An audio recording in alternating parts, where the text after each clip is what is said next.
Hello, how are you? My name is Per Nielsen. I'm going to do a demonstration on glaze lines. I've been furniture finisher for just over 30 years now. And this is a technique I like using. Applying glaze. These are the pinstripe variety. What I like using is a syringe.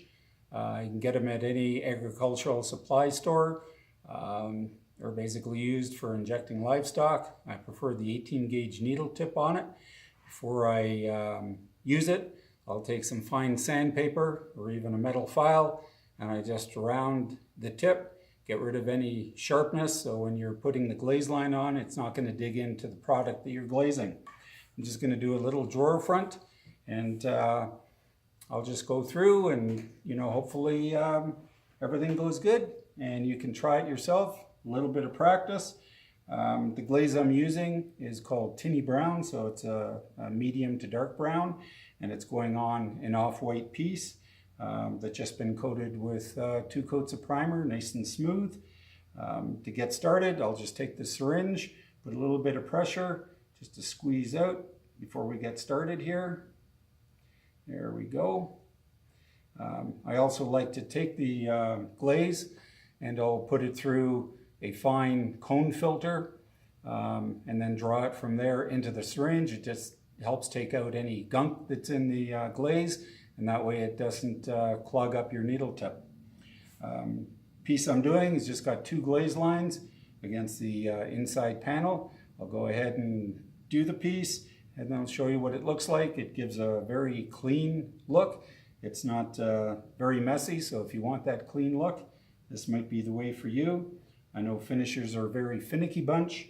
Everybody has their own ways of doing things. I've seen many different ways over the years too. This is what works for me. Everybody thinks their way is the best. I'm not saying this is the best, but again, it works for me. So I'll go ahead and do this.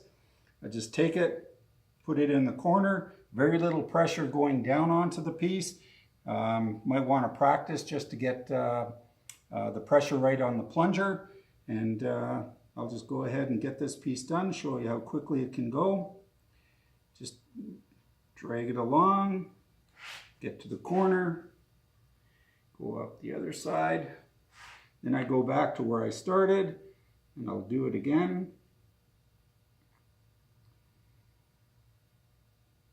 It's all about pressure, and just give it a shot and see if it works for you. Afterwards, if there's little splatter or something and you don't like where it's gone offline, once it's dry, I'd prefer to leave it overnight, and I'll take 500 scuffing pad and just go over it very lightly and just remove and clean it up a little bit. Customers love it.